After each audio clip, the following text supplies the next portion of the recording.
when someone gets pregnant, they have 9 months to wrap their head around, oh my God, this is happening. Oh my God, I'm going to be a parent.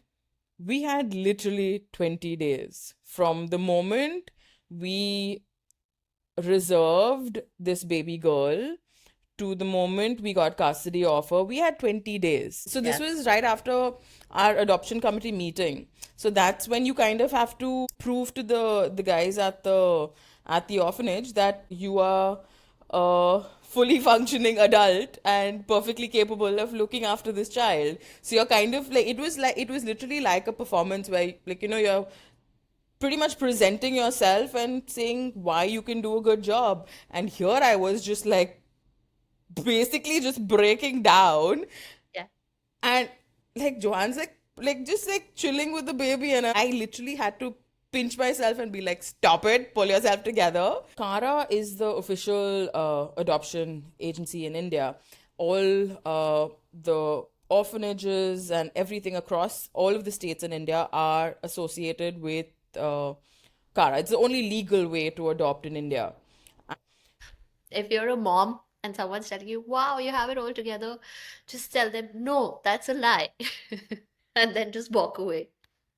No, Yeah. definitely learn where your boundaries are and what you're comfortable with and what is an absolute no nonsense, I draw the line here kind of thing. So All right. I'm going to do a little bit of a formal introduction because that's what people do. good. This feels very awkward because I'm one, going we to try and haven't. be as less awkward as possible. It's awkward only because the last time I possibly did it this way, where we scheduled time and got together, was when we were at work together and it was some ad automation things. Exactly. So, And so that's why also, it by feels the weird. way, regular people don't look at their emails anymore. So your email would have completely gotten missed, except that I happened to glance at it and I'm like, she sent me an email. Why? Then I went to look at it, and then that's when I saw the headphone thing and I'm like, oh my God, why didn't you just WhatsApp me that? Yeah. Also, I don't know, I'm doing this as a video, like a, what is it called? Technology. What is this? Video conference for the first time. The previous thing was in person, and so I also don't know whether to look at you or Correct. myself, whether I can see myself. But anyway, I will introduce you as stars because that's what I call you and have called you for the past, I don't even know, 12, 13, 13 years, 14 years. And I can put, Yeah, I think 14. yeah. But I want to start with asking you who you are so that you can tell me in this moment in time because we haven't really talked in a very long time. But who are you? Honestly, over the last 10 months, I think I've realized that I would probably introduce myself as a parent first and then as a small business owner, because those are the two things that I think resonate most with me, and those are the things that I'm focused most on. Kind of the two most important parts of my personality at the moment. It's so amazing how this changes for how you look at yourself because when I was thinking of that, I have like a word cloud of love, Goa, art, tattoos, travel, books, friends, family, Joe, Ella, and purple. I had this, I was like, I wait for you to describe yourself, but this is true for a parent's identity in that moment in time, you become your work and you become a parent. And so it's very befitting that you thought of those And two then you things. become the person that's constantly trying to find balance. Exactly. So when you introduced Ella to the world, you said it was written in the stars for you to be ours. And I can't imagine the joy bringing her home and, joy, definitely nerves. We were texting a little bit days before. Uh, but how do you feel? Honestly, when we actually came upon that the written in stars for you to be ours, it could not have been more perfect. Like that line could not even, it kind of, it describes how we felt, but also if you remember our wedding, Mhm. uh, our theme was written in the stars.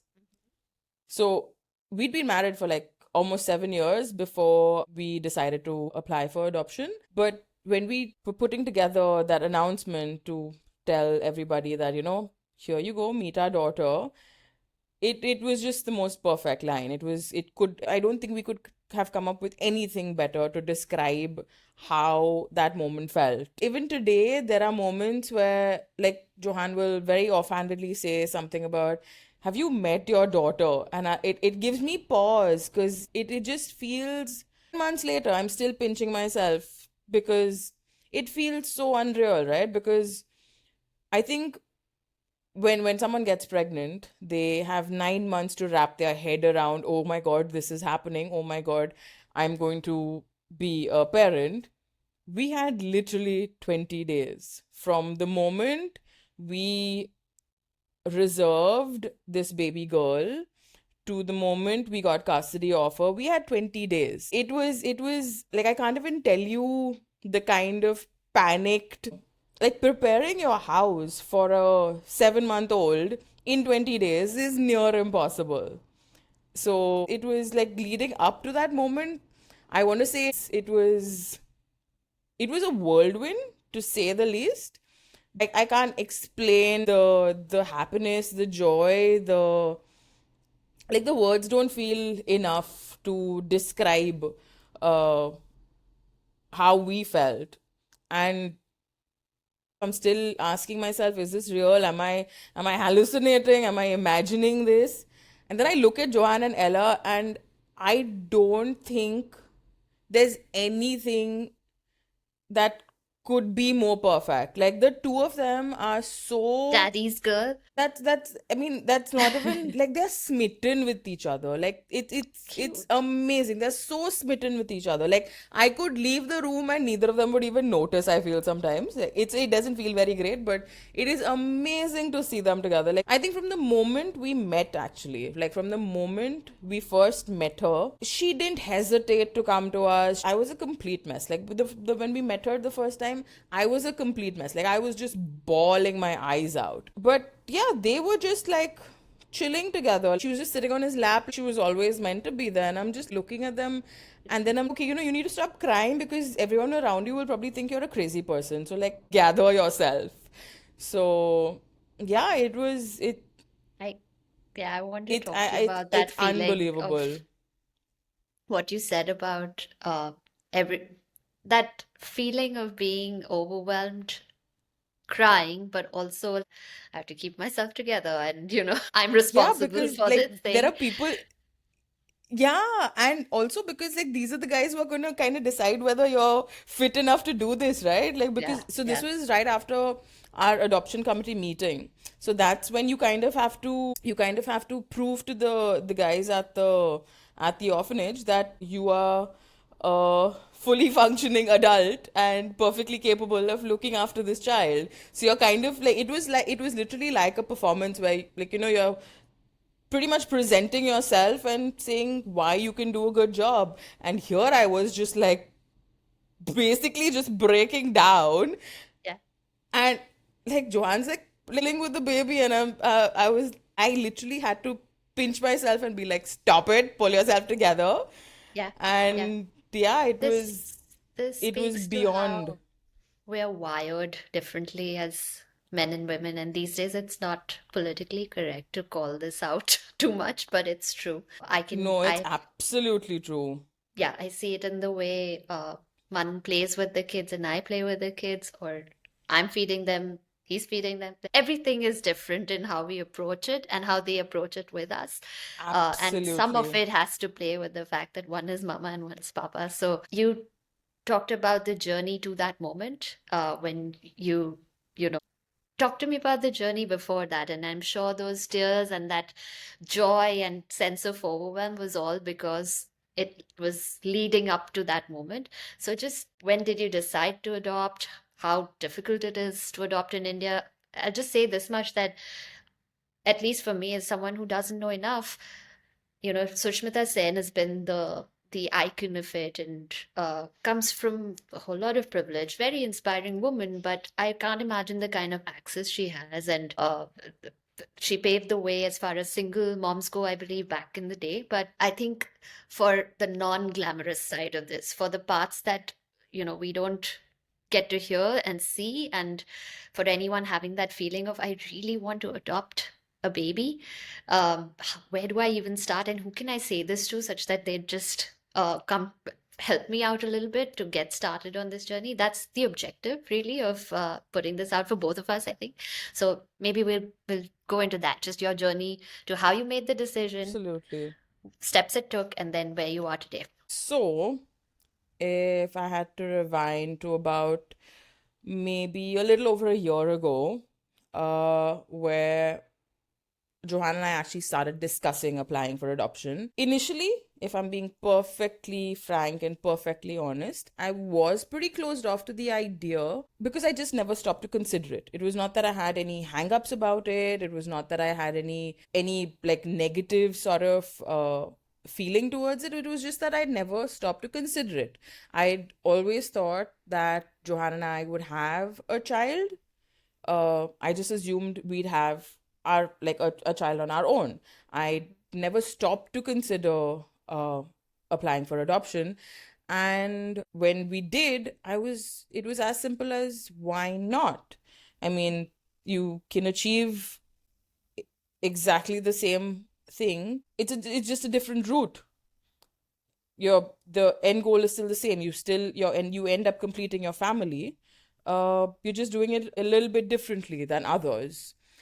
And so what I did was I started speaking to others. I started speaking to a few people that I knew had applied for adoption, had adopted, had gone through the entire process. So I started from there because, I mean, research is, I mean, you can never have enough information. So that's where I started. I started talking to others and I heard about how they applied and how they had their babies and all of that. And my first and absolute takeaway was if you have the thought, is go ahead and apply because the process takes so long in India. So the average wait time in India from the time that you adopt and the time that you enter the system is between 3 to 4 years. The average wait time is 3.5 years, which can be very, very daunting, right? Because 3.5 years, you don't even know what's gonna like what your life is gonna look like in 3 years. So it's very, very daunting. But we kind of didn't. I didn't let myself think about that because then it would probably just I would change my mind because I'd be like, I don't even know what's going to happen. So I just didn't let myself think about that. I said, let's do this. Then we figure out how we like we bide our time and how we wait and all of that. So yeah, so then we started the process. So Kara is the official adoption agency in India.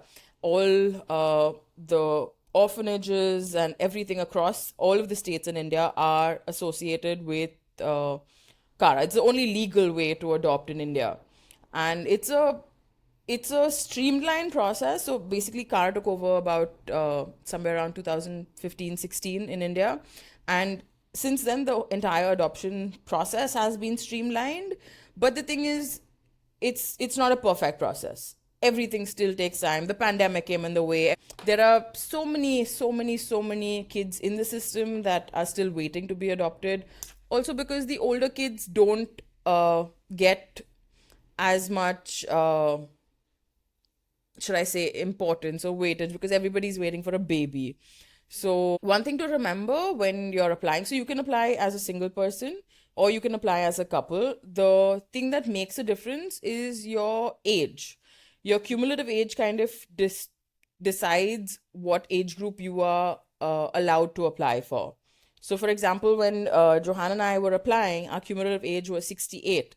So, as long as it's below uh, I want to say as 80? long as it's below uh, 80, you're allowed to apply but for the 0 to 2 category. So the 0 to 2 year category is what we had applied for.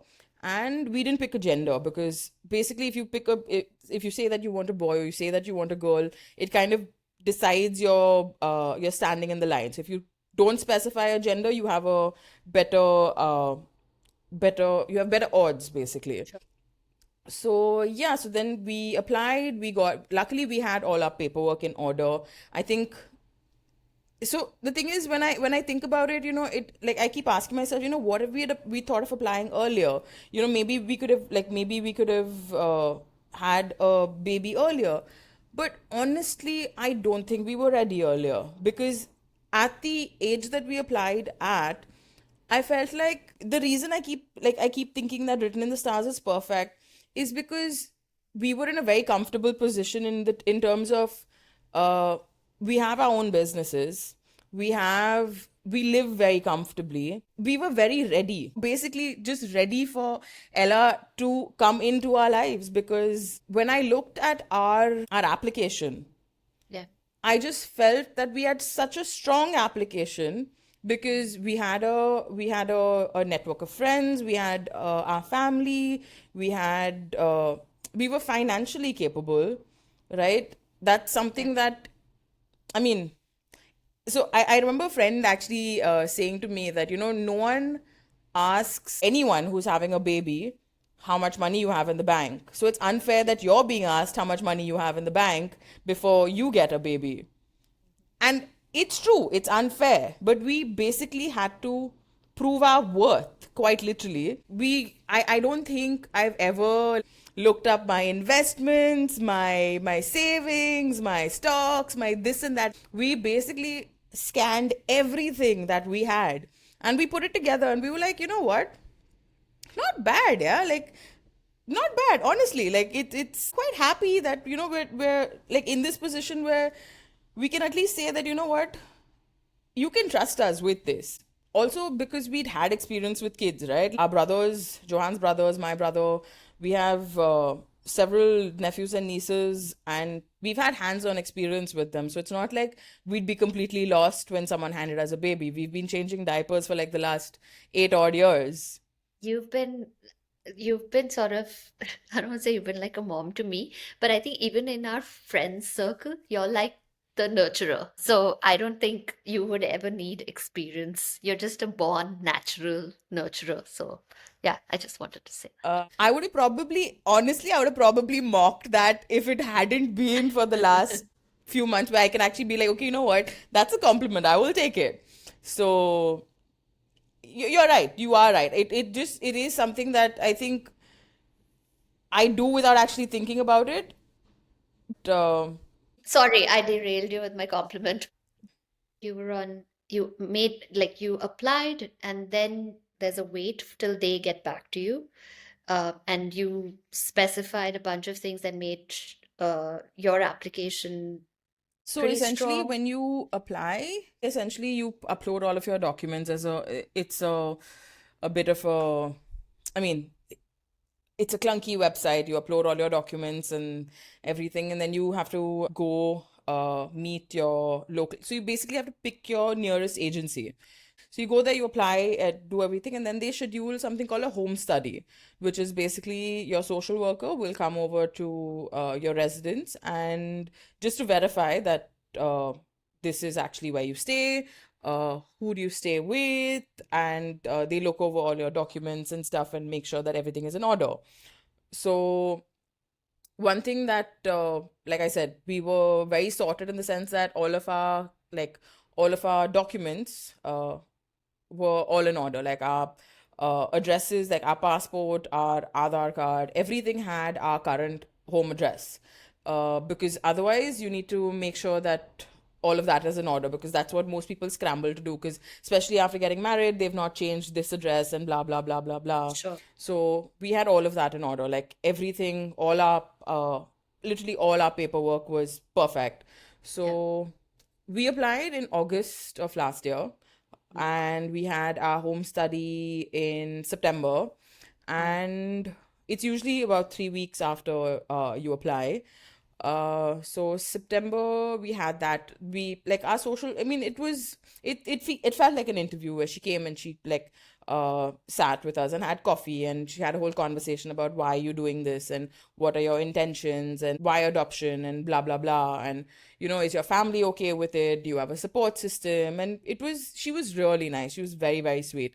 Like most people would have been really nervous about it, but I felt like because I felt like we had a very strong case, we were very comfortable about it.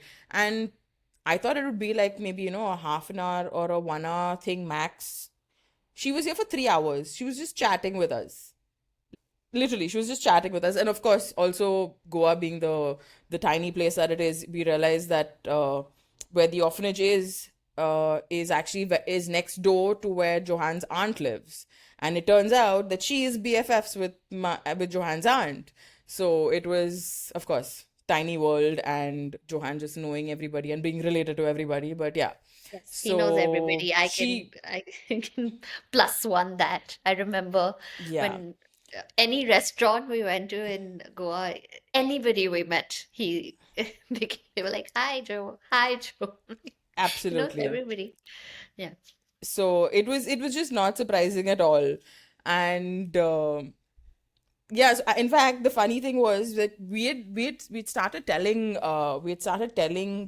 family, and like we just told like immediate family. We'd not told this aunt yet. So we were like, listen, don't say anything to her just yet because we want to tell her. So then the next yeah, day we scrambled and we ran over and we were like, listen, we've applied for adoption, and the sister had come over and this and yeah. that. She was like, oh my God. Like and then her immediate reaction was, there are three babies there right now. Will they give you one of those? And I was like, it's not that simple. Okay, It doesn't work like that.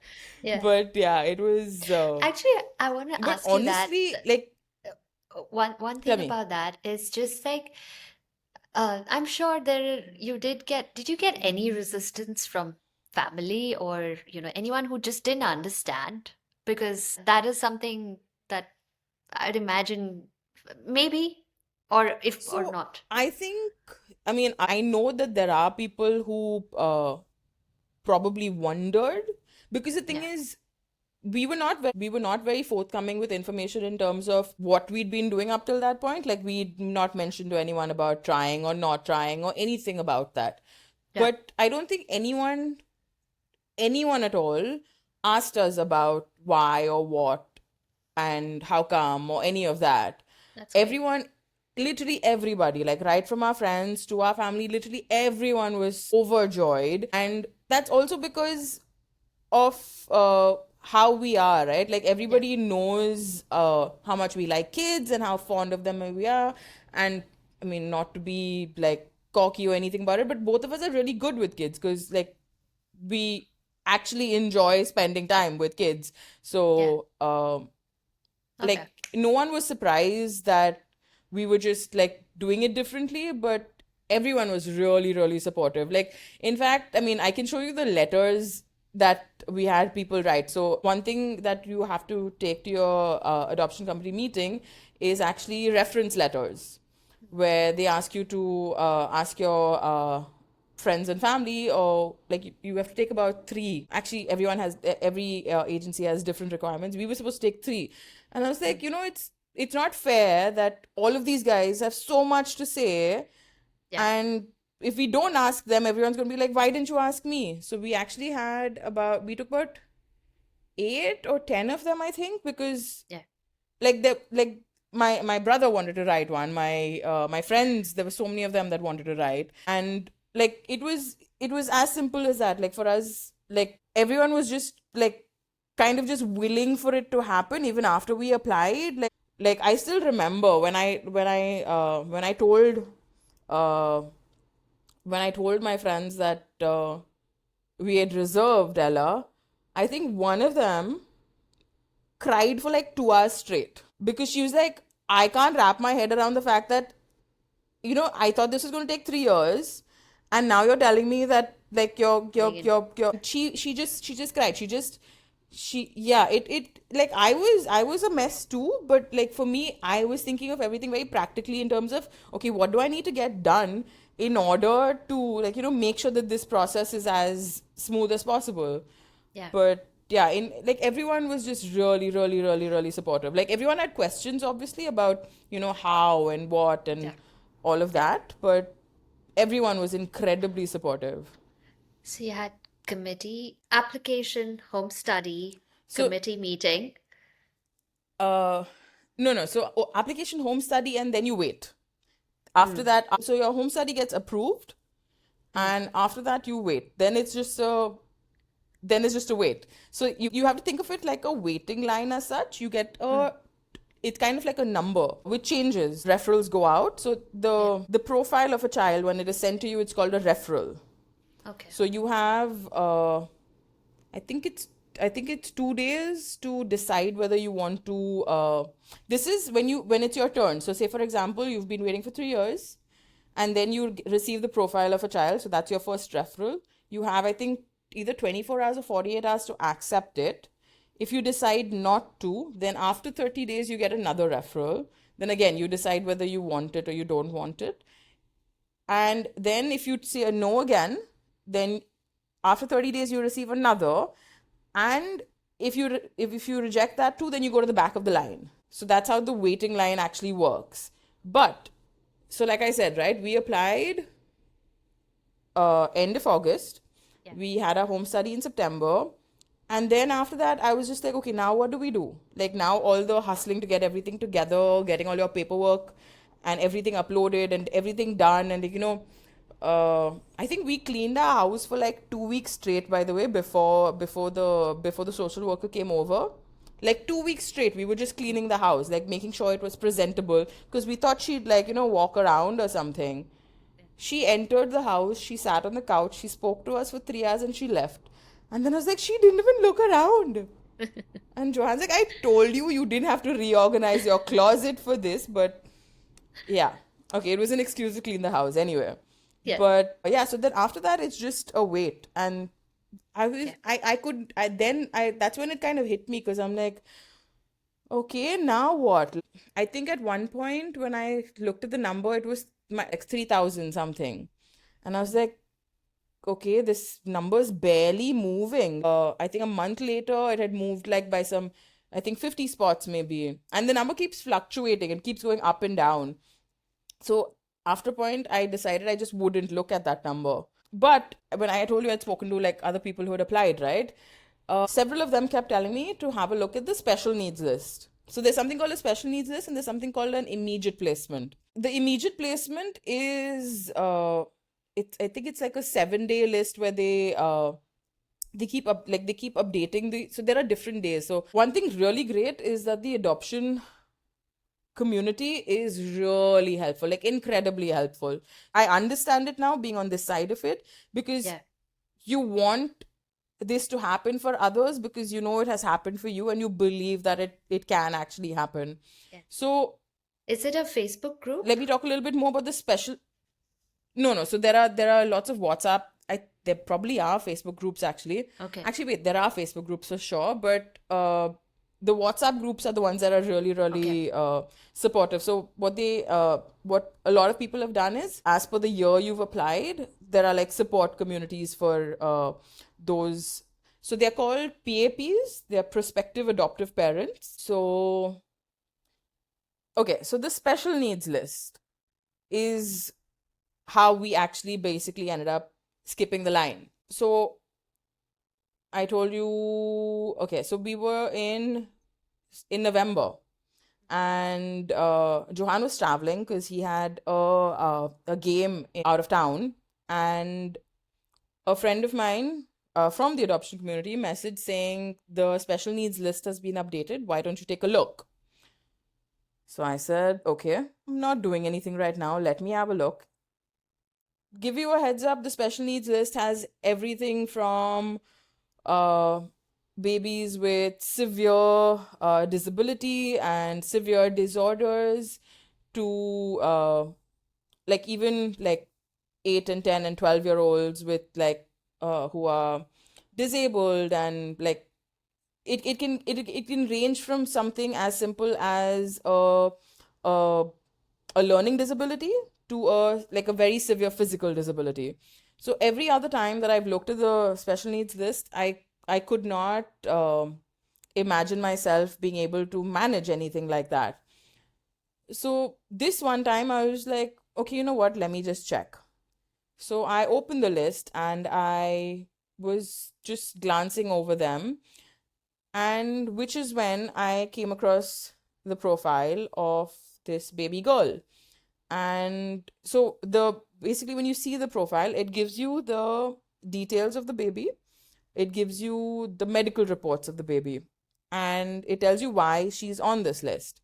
So I looked through it, and basically the reason she was on the list is because she had an ASD, an atrial septal defect, which basically means that she had a hole in her heart. Now, as a layperson with very limited medical knowledge, I read that report, and it seemed like everything but this one thing was the problem. And the only advice at the end of her medical report was to do another screening at the age of 1 to to have another look at it. So I know that a hole in the heart is not something that is very, very, very severe, because I know of people that have lived with it. And with that knowledge, I downloaded that profile and I sent it to Johanna. I said, look at this. Can we get a doctor to have a look at this? Yeah.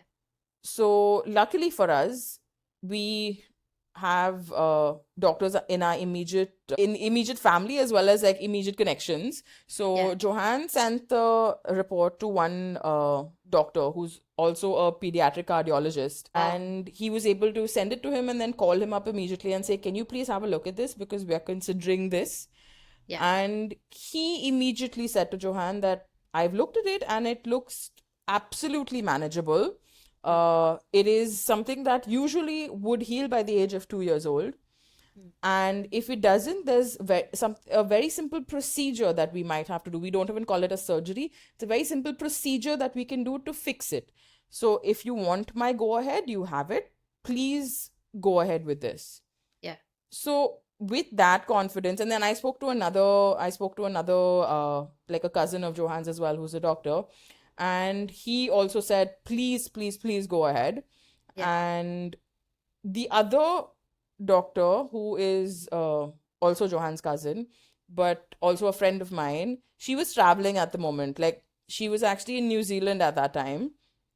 And I really needed her to say, go ahead. But I couldn't reach her because of the time difference and everything. So I sent her a message and I sent her all the details. And I said, you know what? So when you, if, so, what, to understand the special needs list is you can reserve the child. You Yeah. have 30 days. It's like a clock. You have 30 days Okay. to finalize everything. And if you decide to not go ahead with the adoption, it doesn't affect your standing in the line, your spot. Okay. So you can Yeah. mind, Yeah. and it doesn't affect Put you in your the back of place. the line. Yeah. So I was like, you know what? Yeah. So and the thing is, because of how quickly kids from the special needs get reserved, I knew that we couldn't actually take our own sweet time, Yeah. because all of this took about, like, I think a couple of hours. And by the time we kind of decided, you know what, let's just go ahead and do this, because also we were not, like, Johan and I were not in the same, we were not in the same, forget the same room, we were not in the same state. Yeah. And he was like, he had a game that was happening and all of that, and it was really chaotic. And then we kind of like decided, you know what, we don't want it to be a lose-lose situation, so let's just go ahead and do this. And Yeah. if we change our mind, we change our mind. So we hit reserve. And then that night at like really late that night, I think maybe at about 2 a.m. or so, is when Johan's cousin called me back, and she was like, what is happening, what is this?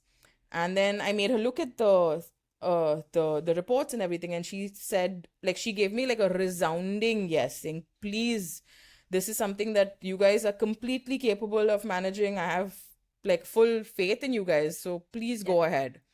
Yeah. And once I heard that is when I felt better about the entire thing. Yeah. So this was the 10th of November. The reason I remember the date is because I still can't believe the short timeline that we had, Yeah. because 10th of November, And then we had literally the next 10 days to get our act together, because we had our adoption committee meeting on the 20th of November. Yeah. And another reason, by the way, that I believe that it was written in the stars is because Ella was in Bombay. She was not in Arunachal Pradesh or in Gujarat or in Rajasthan or some remote village in Bihar. She was in Bombay, Yeah. which is practically like a second home to me, Yeah. where I studied there, and it's so familiar. So for me Yeah. to just take a 45-minute flight to go to Bombay, so we were really lucky that way. So from the 10th to the 20th, we were headless chickens. We Yeah. were getting all our paperwork together. We were getting everything notarized. We were getting everything just together. All those referral letters from our friends and family and everything. And on the 20th, we went to Bombay for our meeting. So my entire focus was on presenting our best selves, right? So Yeah. we had that meeting, and there were, I think, four ladies, one man.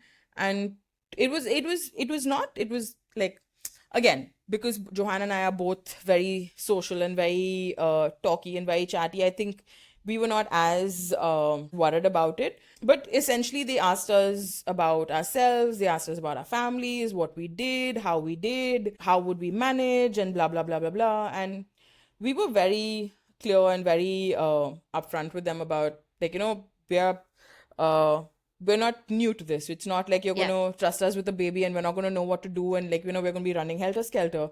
We've Yeah. handled babies before. We know how things work. We're in a comfortable position in our lives where we can scale back work when we need to. We can afford this and all of that. It was Yeah. essentially to reassure them, right, that we were as capable as we Yeah. believed we were. And so then after that, like the interview part, so you could tell immediately that they liked us on the spot. Like they Yeah. essentially at the end of our whole conversation were like, you guys decide whether y'all want to go ahead with this, but from our side it's a yes. And we were like, Yeah. okay then. Nice. So then Nice. they made us do a little counseling session. Like they had one of their counselors there, and they were like, you go into the next room, and she'll tell you about what next and everything. So she basically took us aside to talk to us about how to handle talking to the child about being adopted, Mm. because that's something that they're very, very, very, very clear about. Mm. That it is not something that you can hide from the child, because I think in the past how adoptions have always been done is you don't tell the child that they're adopted, and Yeah. then 10 or 15 years down the line someone makes a really crass remark about their parentage and shatters their whole belief system. Yeah. So it's something that they are very, very, very, very clear about. It's from the get-go, like right from our home study. Actually, our social worker was very clear that one thing that has to be communicated to the child is Yeah. about adoption. Uh, you don't have to be harsh about it, but Yeah. you have to explain to them that that is a reality, like that you Yeah. weren't born naturally to your parents, but Yeah. that doesn't mean they love you any less or want you any less as Yeah. part of their lives. So that counseling session was maybe about 10-15 minutes long, where Okay. she told us how to handle it and how to talk about it, and with stories and everything, you start telling the child about it. Yeah. And essentially by the time they're 2 and 3, they grasp the idea about it. Okay. And essentially it's kind of to protect them also, because Yeah. as parents, we want to be with them at 24/7. We want to make sure that they're always protected. We want to bubble wrap them, but at the same Yeah. time you realize that you can't do that. You Yeah. can't always protect them. You can't always be there. They are going to Yeah. go out in the world. They are going to get hurt.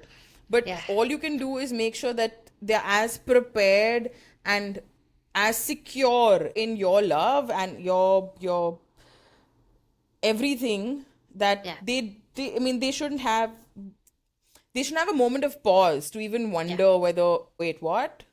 Yeah. So just to be as Open. protective Yeah.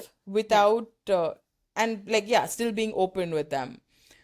So yeah, so the like I said, so basically we had that counseling session in the next room, and then we were basically walking back into this other room uh where we had our interview, right? So we were just like very like we were walking back into the room, and suddenly there's this pink ball sitting on this lady's lap, and I realized that they brought the baby there.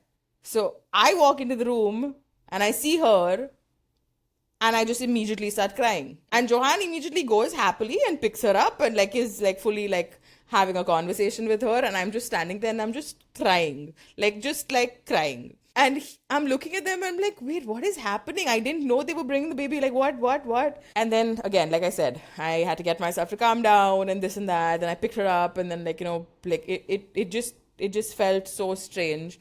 And like, yeah, then she like I held her for a bit, and then I gave her back to Johan, and they were talking to us through all of this and everything and all. And so basically what we told them we do is, so we kind of said that right off that we will go ahead with the adoption since they approve of us. And we asked them whether we could take her to see a doctor since we were there. So we scheduled a appointment with a pediatric cardiologist at a nearby hospital. So they told us that we could go in that vicinity basically. So we looked for the nearest good hospital, and we scheduled an appointment over there. And then the next day we came, and one of the adoption like one of the uh, ladies with one of the Yeah. helper girls came with us, and we took her to the doctor. And again, like we could have like probably met a really horrible doctor. A doctor's visit could not have been nicer. Like that guy, that doctor, like he hugged me at the end of the like Sweet. he was ready to adopt me. He was like, you remind me of my daughter. You not so much. Like, he was like, we normally don't like son-in-laws and stuff like that. And I was just like, what is happening? He was so sweet. So he examined baby, and he was like, honestly, you don't even need me. And I Yeah. was like, what do you mean? He's like, see, I'm a pediatric cardiologist. You don't even like you don't need my expertise in this case. Like her case is so simple that Yeah. you don't need me basically. And I was like, okay. He's like, that's a good thing. That's a very good thing. He's like, in fact, if you don't adopt her, then I'll adopt her. And I was like, wow. Like wow. Like he was really, really, really lovely. And yeah, so that again gave us even more confidence, because like it's literally the doctors handling the baby and telling Yeah. us that she's perfectly fine, that if you don't take her, I will. And we were like, listen, calm down. But it was really, it So went. that's, yeah, that's, I mean, from August end to this is happening in November end, you said November 20th? This was November 20th.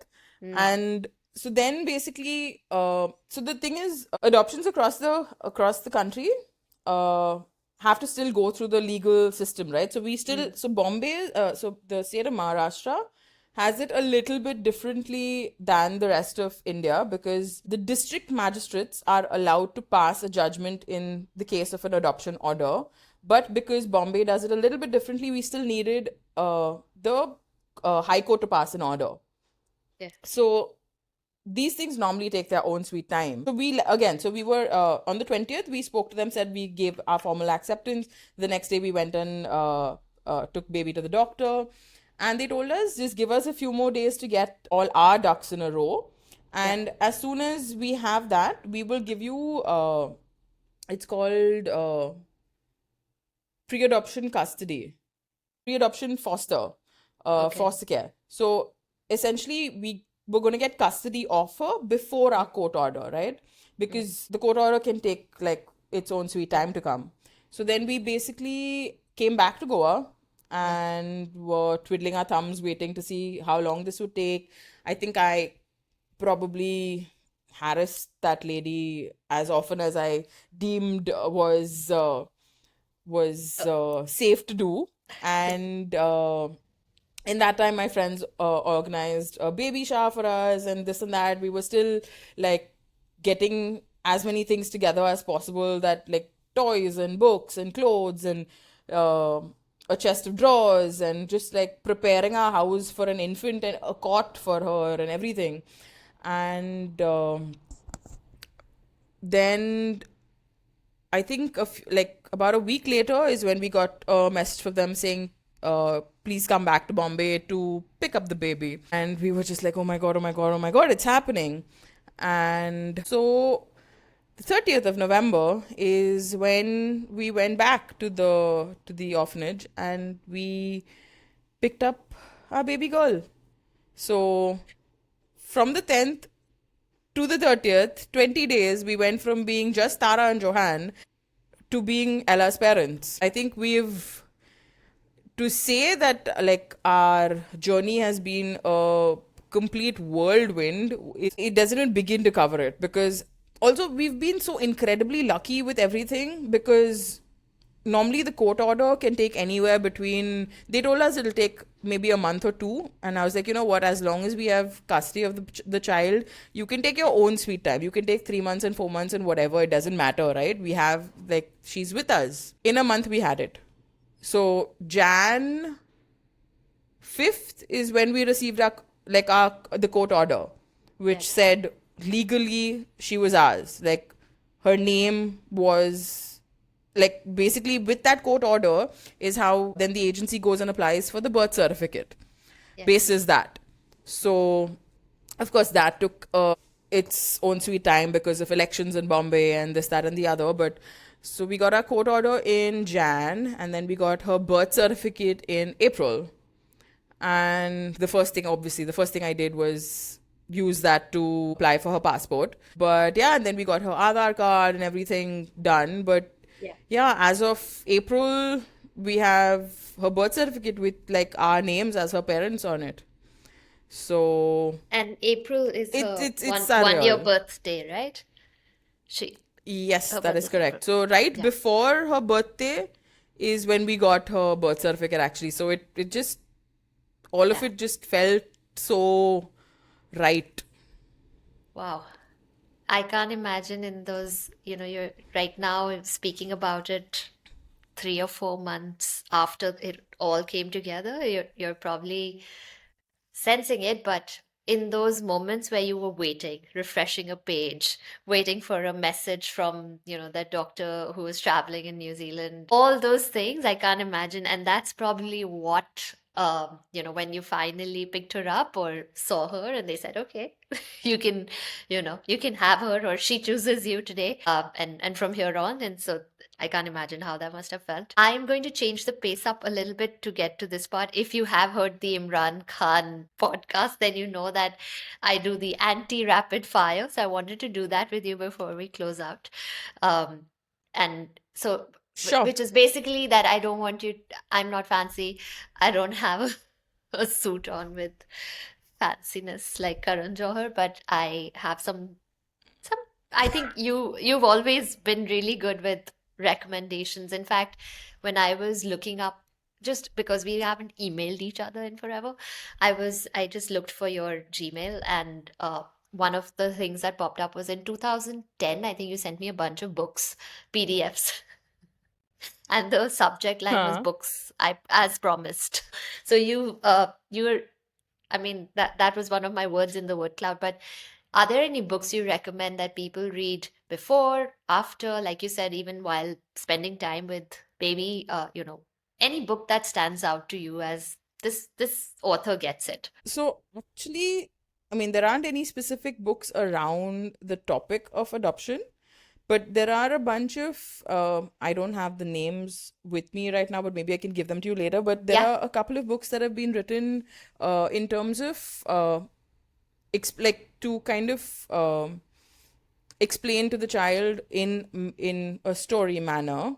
yeah. Uh, Obviously, right Okay, now I'm completely blanking on the names, but I've sure, gotten a couple of them just to ease the process, sure. and also, I mean, because there's, I'm sorry, I'm really trying to think of the name right now, but basically there's I'll, a Indian l- okay, perspective Sure. I'll find it and I'll Important. send it to you. I'll send you the name. Yeah. Uh, I'll but just basically to recommend it as part make of it this. Like, more, yes, yeah, because I'll do that. that makes it a lot more relatable Yeah. with the Indian context and Yeah. skin color and everything. Okay. But I would definitely say that that would be up there. Like I've actually, I think I've read it to Ella only once so far, but like it's a paperback and not a board book. So I try to keep it as like far away from her because with Yeah. a 17-month-old, nothing is actually safe anymore. It's all food. Actually, honestly, if I allowed her to survive on snacks, Yeah. uh, like that would just be perfect. Like she could probably survive on makanas and her teething puffs, and she'd be just very happy and hale and hearty. Yeah. Yeah. And books. That's what I'm saying. Like, they love to put things in their mouth. So I don't know if she's still doing Oh that. my God. Yeah, yeah, absolutely. The number of times in a day that I say we do not stand on books, we do not put them in our mouth, but it doesn't change. A myth people have about adoption, I would say just any myth about adoption. Honestly, the reason people want to have their own kids is to see I feel that people want to see what a combination of personality their child ends up being. Like what traits do they get from the mom? What traits do they get from the dad? It's something that I thought too. Like I wanted to know what a mini me and Johan would look like. But Ella is already that person.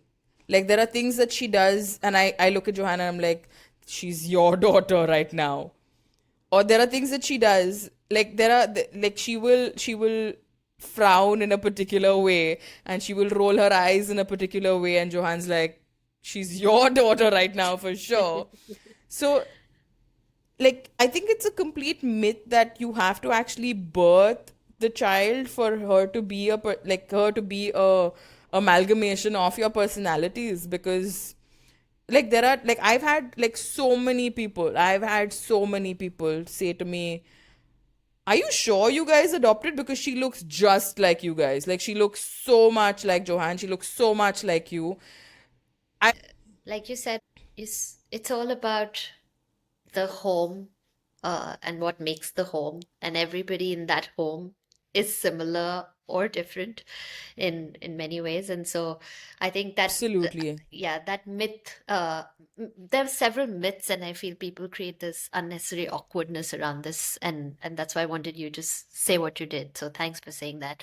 um I want to close out by sharing something that I've been feeling. I've been back at work full time for the last 3 or 4 months, and I feel like there's this lie out there that working mothers have it all. They have it all together, and they can go to work, and deliver whatever needs to be delivered, and then they can also manage a baby and a kid and be patient. And you know it doesn't matter whether you're a celebrity or a someone like me. You cannot be present in two places at one time. So what you're doing really is, when you're at work, you're thinking about your children or your family, and when you're there with them, you have like, I have that deadline, I have to ship this order. Or so you're a small business owner. I don't know if you're still doing that, but you were managing a resort, and you've played several roles in tech. You know that it is not easy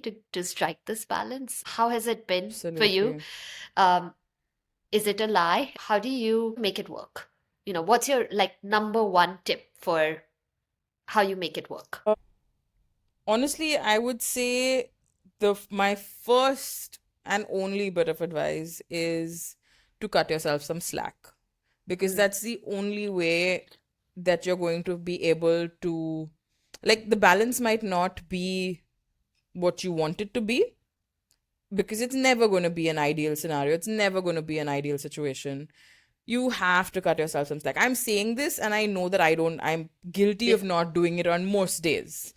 So it is impossible. You can't be present in two places at once. It's not possible to be mentally present in two separate scenarios at once as well. And I think it's unfair that we push ourselves to do Want that to also. sneeze? This is this Oh is my so god, cool. sneezy. Oh my god. Okay, so for those of you who don't know us, Achu is also known as Sneezy. That's what I've always called her because she's one of the seven dwarfs. She I've just been doesn't tell holding people it. about it. I've been holding it. I'm like, don't do it, don't do it. But it feels like the right moment. But yes, cut yourself some slack. If you're a mom and someone's telling you, wow, you have it all together, just tell them, no, that's a lie. And then just walk away. No, so it's I think we are probably the ones who make it most difficult on ourselves. So again, I also speak from I've realized that I speak from a place of privilege as well, because as a small business owner, I have the option of taking an order when I want to. I have the option of not taking an order when I don't want to, because I can cut back. If I have too much going on and I can't manage, I can say no. I don't not my small business is not paying my bills and everything, right? So I'm not reliant on it to do that. So luckily I have that kind of privilege which allows me to uh, call the shots when I need to. But also, like, so that's something that I've been trying to make sense of. But because we feel like we missed out on the first 7 months of Ella's life, we're also with her 24/7. Like, it's always either Johan or me who are with her. Like, we don't, like, I'm still trying to avoid getting additional help and all of that. I mean, we have like some domestic help as well, but with the baby it's only been the two of us. And I feel like, I mean, it's again a privilege that we can do that, Yeah. but it also is very difficult. I'm not going to paint a rosy picture and say, oh my god, it's all la la la all day long. But it can be much. There are days where like he will hand me the baby and be like, you know what, I'm tapping out right now, you handle her from here on out. Or there are days where I'm just like, here's your daughter, okay, tata, bye bye, I don't know you guys. Yeah. Definitely learn where your boundaries are, and what you're comfortable with, and what is an absolute no nonsense, I draw the line here kind of thing. So And it tells you about yourself because then when you realize, oh, that's my boundary. Why is that my boundary? So then you also start to know yourself again, I guess. absolutely. Absolutely. I mean, also, I mean, I'm not just talking about being a parent. I'm talking about, I mean, we were individual people and personalities before we became Ella's parents, right? So I realized that some of that I couldn't carry forward with me. Like, I could no longer just drop anything and walk out of the house. Like, there were times where someone would call us and we just literally just picked up our phones and walked out of the house. We could do that before. We aren't those people anymore. We don't leave the house after 8 o'clock anymore because we have a toddler to feed and put to bed. So, and I've been very very specific, and I've put the routine in place. So we've we I think we've strayed like maybe twice. There you go. Game. Yeah. There you go. It had And to happen. yeah, and that routine and sticking to that and still working and trying to earn money and living. Uh, I'm going to Yeah, this whole thing about things costing money and stuff is just very irritating, man. I should have brought tissues. I think this Would is you a like some? nice. That's empty. I think this is a good note for us to close on. I had one last question though. I want to ask you this. What's your Tell me. one word? If I were to describe you as a parent and use just that one word, what is it? One word to describe me as a parent. Oh my God, that's a lot of pressure. It's my slam book Um, question. if I wanted Ella to describe me as her mom, I would want her to say that Mama was always happy, because I've realized that the energy that you have around the child is what they actually pick up on. So 100%. we've kind of made it. a thing with her that we sing about everything. She gives me a kiss and I'll be like, Ella gave mom a kissy, Ella gave mom a kissy. So now whenever she kisses me, she starts doing the dance straight away and I have to sing. Or she'll go and give Johanna a kiss and then she'll just be like, so like if I want her to describe me, I would say happy for sure, because honestly I feel like I look at that child and I wonder, what if she hadn't ended up with us, like, what would her personality be like? Because she's incredibly naughty. She's such a happy baby. She's so inquisitive, she's so curious, she's so like, there's just something about that child, and she's so incredible. Oh, before I forget, the one thing that I meant to make sure that I remember to tell you was that we repeated Ella's echo, the report, Yeah. in May, Yeah. and it was clear, Wow. right? So I the hole in her heart has healed completely. I don't know whether I got a chance to tell you that, and I No, realized I that have at not the known. I earlier I mean, mentioned that yeah. So in May we repeated her echo, so she and needs no procedures, the hole in nothing. her, nothing whatsoever. Wow. She's perfectly healthy. And I still remember, like, the doctor doing the scan, and he tells us, I don't see anything. Like, there doesn't seem to be anything wrong. And like Johanna and I are looking at each other like, this is what we were hoping, but Yeah. he's actually telling us that, she's perfectly fine, and it's healed, and there's nothing wrong. And my brain just refuses to, like, process that, because you hope something is true and is has happened, but then when it is actually true, you just can't believe it's true. Yeah. So I'm like, okay, all right. And like I picked her up, and like, we said thank you and blah blah blah. I went outside, I paid for everything and whatever, and we're leaving, and I'm still pinching myself to actually believe that, okay, my god, like, is this even true? Like, is our child perfectly okay? Because even up till that point, it was very easy to just not think about it, because she just seemed so okay, right? But then when you actually get that final kind of stamp of approval that says, you know what, you were right all along, just as she's a normal 1 year old, she's perfectly healthy and like hale and hearty, in fact. And I mean, it kind of, I mean, it is a gamble. I'm not gonna say, like, at some point it could have been different. She could have needed a procedure later on in life or whatever, but like it just felt so right. And I really wish that you can meet her sometime soon, like, because No, I know. she's like, I Before they really grow want to meet up, your boys also. yeah, yeah, I know. Yeah, when they're like nice and small and cute, Small. and like, Yeah. not when Yeah. they're yeah, small, mainly small. Yeah, let's just keep them small. I don't know how they grow up so fast. It's not nice. They should stay small and not like I'm shocked at times when will say something that I'm like, why? You're a baby. Like, don't talk. And he's like 4. So anyway, Exactly. that's just my something. Again, you realize how much you're holding on to your children to protect them. Like, no, don't even go to school right now. Please just Absolutely. stay with me. I'm so not looking forward to the whole school thing. Yeah, no, don't even think about it. Too small. Don't, please don't send them to school. Don't No, send her but to that's a any. thing, right? In the day and age that we live in, I have to like start thinking about like school and putting her name down by the end of this year, I if I want her to I get into a good school.